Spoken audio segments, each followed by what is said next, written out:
jacaylku waa dareen, saaxiibtinimaduna waa shay qaali ah.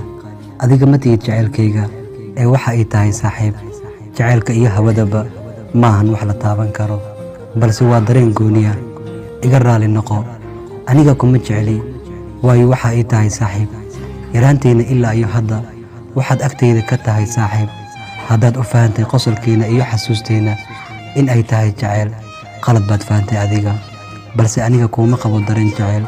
waan ku qadariyaa, waana ku ixtiraamaa. waxaan jeclahay inaad ahaato qof mar walba iska faraxsan.